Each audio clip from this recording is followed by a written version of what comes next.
Olá, muito boa noite, sejam todos bem-vindos a este programa Na Verdade. Eu peço que vocês façam companhia para mim de uma forma muito especial hoje, porque eu estou aqui sozinha para entrevistar uma convidada muito especial. Infelizmente, a Mel e a Isa não puderam estar presentes hoje, mas eu tenho certeza que vocês vão me fazer companhia. Você já ouviu falar da Santa Edith Stein e da Santa Teresa Benedita da Cruz? Talvez você nunca tenha ouvido falar dela. Trata-se exatamente da mesma pessoa. Uma mulher extremamente contemporânea, uma santa do século XX. E é sobre ela que nós vamos falar hoje. Eu recebo aqui com muita alegria. Muito obrigada, Magna, pela tua presença. Eu vou falar um pouquinho da Magna para vocês, porque o currículo dela é imenso. A Magna é doutora em Psicologia da Educação pela PUC São Paulo, pós-doutora em Teologia pela PUC do Paraná, possui graduação em Pedagogia, membro da comunidade católica Shalom, Missão de São Paulo. O restante das coisas que constam aqui, eu quero ouvir da própria Magna. Boa noite, Magna. Boa noite, tudo bem? É uma alegria tê-la aqui conosco, viu? É um grande prazer estar aqui também. Muito obrigada pelo convite. Eu esperei bastante, Magna, porque eu tenho um certo encantamento com a Santa Edith Stein. É recíproco. E a gente fica muito feliz quando vem alguém que consegue falar com tanta propriedade de um santo, especialmente de um santo contemporâneo. Mas antes de nós entrarmos aí propriamente nessa santa tão especial, eu queria que você falasse um pouquinho de você. Eu me chamo Magna, né? Como você já falou, Magna Celi Mendes da Rocha. Sou natural de Campina Grande, Paraíba. De longe. De longe. Estou aqui em São Paulo há 16 anos.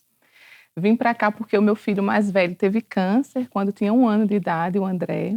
Eu conservo o sotaque, você vai... No começo a gente... Sim, mas é um depois gostoso. vai indo. Moro aqui há 16 anos, mas trago um carinho muito grande, assim, tanto por São Paulo, mas das minhas origens, claro, né? Então, o André, com 1 ano, teve câncer e nós precisamos mudar para cá. Na época, eu estava grávida do Pedro, que inclusive está aqui comigo, mas aí ele foi curado, né? Graças a Deus, o André. Hoje tem 17 anos. Vim grávida do Pedro, depois tive a Ângela, que hoje tem 13 anos, e o Francisco, de 10 anos. Eu sempre me concentro, porque eles mudam de idade todo ano. E a gente não acompanha, né? E a gente fica assim, tem que concentrar bem para não errar. Então são 4. São 4. Que beleza. E aí nós fomos ficando, né? Meu esposo é médico, na época ele ficou um tempo lá ainda, mas acabou mudando para cá também. Começou a trabalhar e nós fomos dando um tempo para ver se o André estabilizava. E nisso fomos permanecendo mais aqui. Foi quando eu comecei a fazer o mestrado. Quando eu vim de lá, eu já era formada em pedagogia. E comecei a fazer mestrado em educação na PUC. E continuei. E aí, nesse mestrado em educação, ainda não havia aparecido Edith Stein. Nem de longe. Em que momento que ela brilhou na tua vida? Pois é, eu já tinha terminado o meu mestrado, eu tinha uma orientadora maravilhosa. Ela é uma pessoa maravilhosa, ainda não tinha. Ela é uma pessoa ainda maravilhosa. E ela já me incentivou a emendar com o doutorado. E eu ia só dar prosseguimento ao meu projeto de pesquisa. Trabalhei com questão de sobreviventes do câncer infantil, questão de classes hospitalares, educação inclusiva. Então, eu estava muito envolvida com essa temática. E elas, vamos para o doutorado, tal, eu estou aqui, a gente vai junto, tal, não sei o quê. Então, eu gostava muito do meu tema e ela também. Só que era um referencial mais comum na pedagogia, que é o referencial sócio-histórico, a gente usava o Vygotsky, né, que é uma base mais materialista. Mas era isso, meu curso de pedagogia sempre foi isso, Piaget, Vygotsky, então eram autores muito contemporâneos e sempre essa base assim, bem imanente. E aí, quando eu já estava no primeiro ano de doutorado, eu ouvi falar que na Unifesp ia ter um evento sobre Edith Stein. Vinha uma filósofa de Roma, da Faculdade Lateranense de Roma, ia dar esse curso. Eu já tinha ouvido falar muito vagamente que tinha uma santa nova chamada Edith Stein. Eu lembro que na época eu fui puramente por isso. Eu disse, vou fazer uma coisa diferente. Eu estava muito envolvida com mestrado, doutorado, filhos. Então eu queria sair um pouco daquele universo. Eu fui para mudar o foco, assim. E aí, quando eu cheguei lá, eu me encantei. A professora Ângela Lisbelo, o nome dela, é uma europeia, assim, ela que é de Roma, né? Então, aquela italiana, com aquele tailleur chiquérrimo, assim, falando de Edith Stein, 3 dias seguidos, eu ouvindo aquela...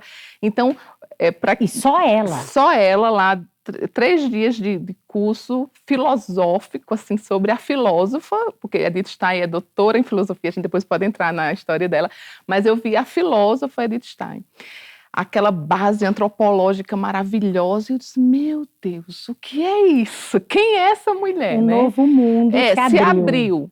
Porque até então eu disse, meu Deus, isso é uma base que eu preciso para os meus estudos, eu quero isso para mim, eu preciso estudar isso, porque até então toda a visão de ser humano que eu conhecia era essa visão apenas imanente, né? Embora naquele momento a professora Ângela Lisbelo nem tivesse dado assim muito um caráter de transcendência, era uma coisa assim Mas muito... a própria base filosófica já mexeu comigo. Eu saí daqueles dias ali completamente mexida. Aí eu voltei para conversar com o meu orientador. Eu disse, olha, eu nem disse que era santa, eu conheci uma filósofa que eu quero mudar meu referencial teórico e é muito bom tal. E ela disse, calma, Magna. Não é assim, eu nunca ouvi falar nessa mulher, como é que eu vou te orientar uma coisa que eu nem sei o que é? Aí eu disse, mas ela é alemã e tal. Ela disse, você conhece alemão? Porque para estudar, fazer um doutorado, você tem que ler os textos originais. Aí eu disse, olha, eu ouvi falar que na USP eles estão dando um curso lá, até gratuito de alemão. Eu estava tão motivada. Isso não seria problema. Eu achei que eu ia aprender alemão, assim, em 1 mês para ler os escritos da Edith Stein. Mas olha o grau de ingenuidade. Mas era porque realmente eu fiquei muito mexida com aquilo. Foi bastante impactante, Foi impactante. Eu queria mudar.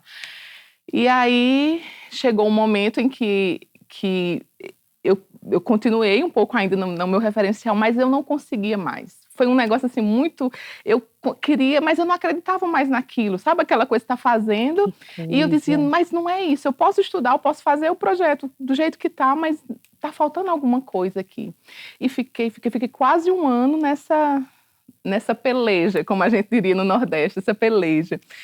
Mas eu vi mesmo assim que houve uma condução de Deus, porque naquele mesmo ano foi montado um grupo de estudos lá na USP, o professor Andrés, que é da psicologia, ele montou um grupo de estudos e tinha muita gente interessada.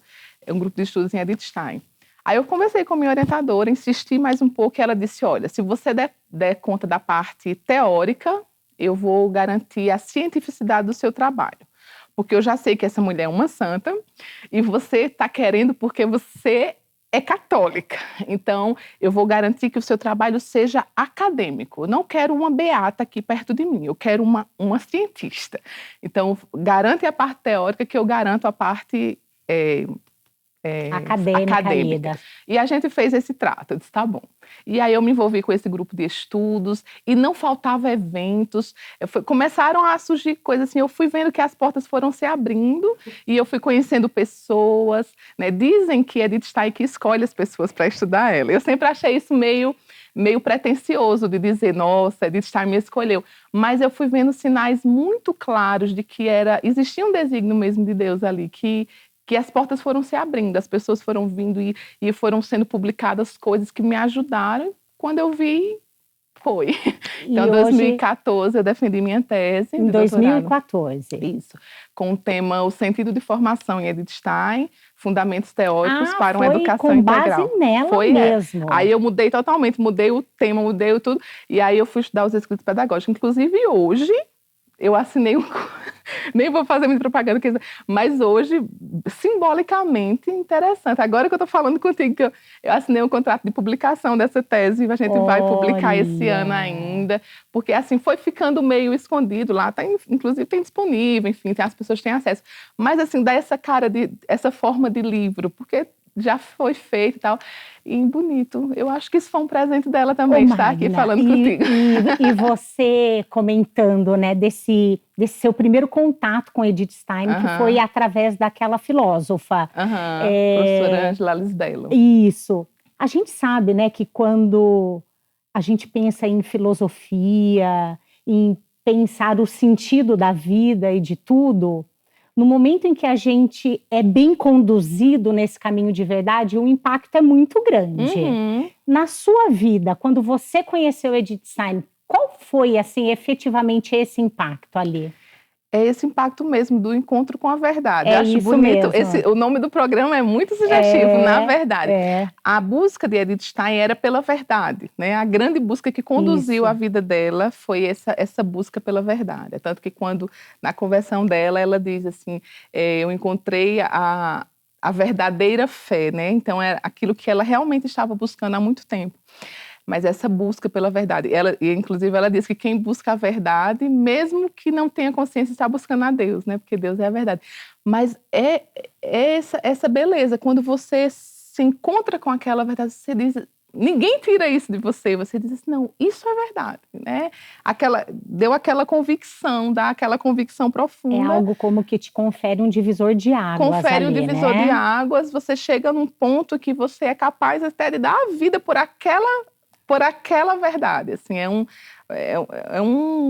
é muito belo mesmo E como que foi essa busca dela? Porque do pouco que eu li, eu confesso que eu ainda não conheço tanto Edith Stein, mas eu vi que tinha até uma questão ali dela com a mãe, ainda ela mocinha, né? A mãe dela tinha uma cultura judia bastante ortodoxa, e parece que ela ia meio que querendo dar uma implicada com a mãe, né? Não vou seguir esse caminho aí, parece que até para fazer um contraponto com a mãe, mas em algum momento ela começou ali nessa busca pela verdade até se tornar católica. Como que foi isso? A mãe da Edith Stein é uma grande referência para a vida dela, assim. Ela fica viúva quando a Edith Stein tinha menos de 2 anos, né? Então, realmente, é uma origem, ela de origem judia, né? Ficou com 7 filhos. A Edith Stein era 7 filhos, viúva. E Edith Stein nasceu em que ano? Ela nasceu em 1891. Isso, 1891. Na cidade de Breslau, na Alemanha. Essa cidade hoje é território da Polônia. Certo. Mas ela tem origem alemã. E o pai dela era um comerciante de madeira. E ele saiu para vender para o comércio, assim, foi para a mata. E ele morreu de insolação. Encontraram ele morto, pelo menos o relato da época diz isso. Talvez, enfim, hoje talvez seja outra coisa, mais sido um infarto, alguma coisa. Mas para o relato da época dizem que ele dormiu lá e morreu de insolação. Mas a verdade é que ela ficou com 1 ano e poucos meses e mais 6 filhos na sequência, né? E aí, todo mundo lá no velório, já dizendo assim, todo mundo decidindo a vida dela, porque é uma viúva, mulher naquela época, né? Com 7 filhos, com dívidas a serem pagas, um comércio que ela nunca tinha tido nenhum contato, porque ela era mãe dos meninos, dona de casa e tal. E aí, os irmãos mais velhos todos decidindo a vida dela. Imagina ali o velório, o corpo ainda ali, o pessoal, vamos vender o comércio, paga as dívidas, e aí ela vive com o que sobrar e depois vive da ajuda da família. Os irmãos mais velhos iam garantir o sustento dos meninos, daqui a pouco tinha os meninos de maior, enfim, todo mundo ali achando que estava fazendo um grande bem para aquela mulher, aquela pobre viúva.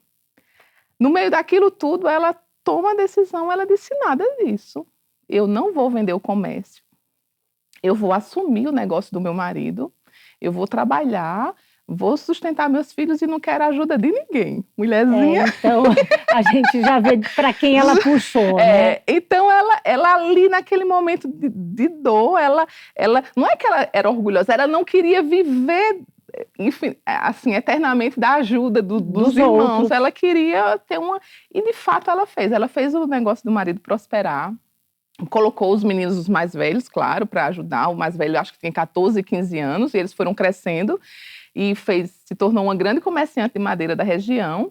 E uma mulher de grande fé, né? E continuou cuidando das crianças, enfim. Ela conseguiu criar uma dinâmica de prosseguimento de vida, né? E Edith Stein sempre viu na mãe essa mulher mesmo, forte, de fé, né? Essa questão dessa crisezinha, na adolescência ela teve uma crise de fé. Então ela se rebelou, que ela era uma menina muito inteligente, mas na adolescência ela teve uma crise de fé e também na escola ela não quis mais estudar, ela não queria mais saber de... Eu tô olhando aqui para minha filha. Mas, enfim, e a mãe respeitou, deixou ela sair. Tinha uma filha mais velha que tinha acabado de ter bebê, e aí ela foi para casa, se mudou para casa dessa irmã para ajudar ali com o recém-nascido, com a irmã, foi prestar assistência. A mãe respeitou e ela foi. E que momento que ela começa essa busca aí da verdade? Então, aí ela... Olha, na verdade, ela... Porque me parece que teve uma amiga, Sim. Uma amiga cristã. Ah, tá, isso é bem lá na frente. Porque ela volta para a escola, mas ela fica num período meio apático. Em relação à fé, ela não voltou. Aí começou a estudar, entrou na universidade, e na universidade mesmo é que ela, né, perdeu esse encanto, né? Ela virou agnóstica. Ela nunca foi uma ateia militante, vamos dizer, mas ela virou aquela agnóstica, aquela pessoa que, se Deus existe, tá bom, eu creio numa força, mas indiferente, um indiferentismo realmente religioso.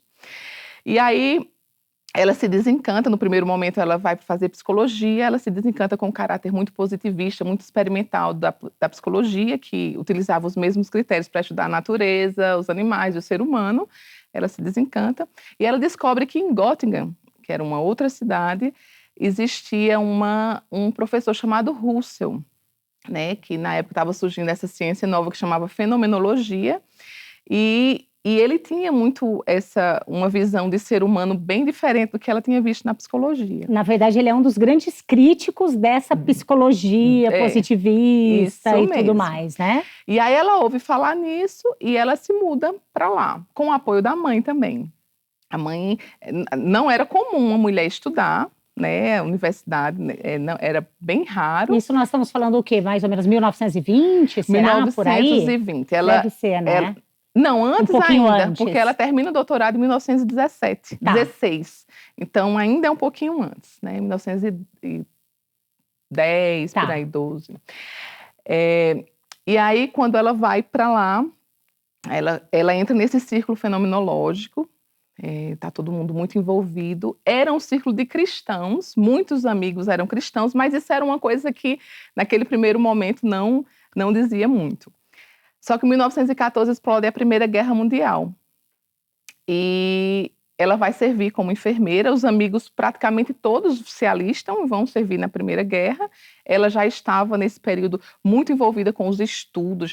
O Russell era o orientador dela. Ela já estava fazendo a tese dela de doutorado em filosofia. Ela estudou o problema da empatia. O título da tese dela é sobre o problema da empatia. E aí ela viu que todo mundo estava indo para a guerra, ela não se sentia no direito de ficar ali vivendo a vidinha dela, vou aqui ficar cuidando dos meus estudos enquanto todo mundo está na guerra. Indiferente. Então ela ali, vai. Né? O primeiro contato que ela diz que ela teve com a cruz, com a experiência mesmo assim dos cristãos, que ela viu que ali tinha alguma coisa diferente, é que tinha um casal de amigos e que estudavam juntos e o esposo morre na guerra, né? A experiência que ela tinha de luto era a da mãe, né? A mãe era uma mulher muito guerreira, tal, tudo, mas ela viveu de preto a vida inteira. O luto do esposo foi um luto que permanente na vida da mãe, né? O luto do judeu, assim, um luto, né, sem perspectiva, vamos dizer assim. Pelo menos foi assim, era assim que ela via o luto da mãe, né? E aí ela foi encontrar com essa viúva, que era colega dela, né? Achando que ela ia encontrar uma mulher despedaçada, né? E quando ela encontra aquela viúva, ela viu algo que ela nunca tinha visto na vida, que era um sofrimento pacificado. Era alguém que visivelmente estava abatida, sofrida, porque o marido tinha morrido, mas existia algo diferente, que ela nunca tinha visto ninguém. Aí ela disse que ali, depois quando ela vai fazer as memórias dela, ela disse que ali foi o primeiro encontro com a cruz, porque ela viu esse sofrimento de alguém que sofria, mas cria em algo maior. E era diferente da experiência que ela havia vivenciado até aquele momento. Isso. Não só da mãe, mas de tios, enfim. Da família mesmo, provavelmente. De outros mortos, de experiências de suicídio. A autobiografia dela é muito rica. Os escritos dela estão sendo todos traduzidos pela Paulus. A obra dela inteira está sendo traduzida. Esses aqui são os escritos autobiográficos. E aqui tem contando muitas narrativas dela. Então tem essa história muito assim, o pessoal entrava em crise financeira e já se suicidava. Então foram muitas experiências em que ela teve realmente com a morte, e uma morte sem sentido. Um sentido. Aí quando ela encontra com aquela viúva, ela tem essa primeira experiência. E aí também ela estava muito envolvida com o Mark Shelley, outros amigos, o próprio Russell era cristão. E ela foi vendo que aquelas pessoas eram muito boas, assim, intelectualmente falando, nos relacionamentos, tudo. Era muito boa para ela não considerar, pelo menos, que eles tinham alguma coisa para falar, né? Havia um diferencial ali, né? E ela vai dizendo assim que ali os preconceitos racionalistas dela vão caindo, porque ela tinha preconceitos muito fortes, assim, né? O ambiente acadêmico, que diz que você ou é uma pessoa de fé ou uma pessoa de razão, né? Não dá para misturar as duas coisas, né? Então ela tinha essas coisas muito bem compartimentadas. Mas ali, naquele ambiente, ela percebia que as pessoas tinham uma vivência autêntica, né? E essa busca dela vai se voltando, vai ficando cada vez mais aguçada, né? Até que no verão de 1921, ela vai passar férias numa...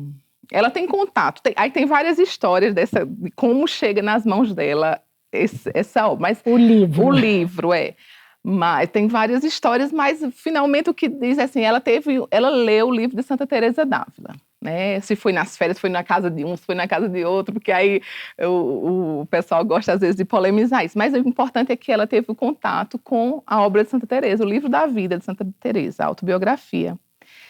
E ali ela tem um impacto fortíssimo com aquela obra.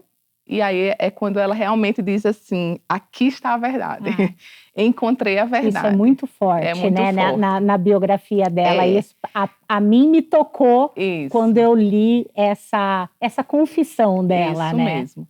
É um encontro com a verdade. E eu sempre fico me perguntando que verdade é essa que ela encontrou ali. Porque se você ler a autobiografia de Santa Teresa, é um monte de coisa, né? É um livro, Mas que verdade é essa, né? Eu penso que uma das coisas mais encantadoras que tem na obra, que pode ter impactado a Edith Stein, isso aí já são a gente, né? As percepções. É a apresentação de um Deus que é íntimo, um Deus que se faz amigo. Teresa começa a obra dizendo que a oração é um pacto de amizade com Deus. Como assim? Como é que eu posso ter um pacto de amizade com Deus, né?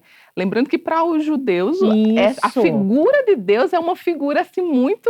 Ele sequer era chamado de pai. Né? O nome era impronunciável, Exato. né? Então é algo muito distante. Mas ele é um pacto de amizade. A oração nada mais é do que esse pacto de amizade com Deus. Isso deve ter sido muito encantador com ela. E sabe o que eu fico pensando, Magna? Ela já vinha nesse estudo, né? O estudo da fenomenologia, a questão da empatia, que ela estudou muito. E aí a gente fica pensando como que o Espírito Santo vai agindo. Porque, na verdade, ele foi preparando todo o entendimento dela, todo o raciocínio, toda a razão. Ela é assim, ela é multifacetada, né? Escreveu filosofia, pedagogia, escritos místicos. Quer dizer, é uma mulher assim incrível. E aí estava tudo isso já meio que preparado na alma dela para então ela ler o livro da vida e sentir esse impacto que a gente fica pensando exatamente em que ponto foi. E talvez não foi nenhum ponto específico. E a cada linha que era lida falava, é isso, né? Agora ficou claro para mim. Vocês tenho certeza que estão aproveitando aí em casa. E a conversa aqui, na verdade, ela está esquentando agora, porque vocês vão conhecer mais a fundo no próximo bloco a grandeza das obras de Santa Edith Stein. Fique conosco, nós vamos voltar rapidinho.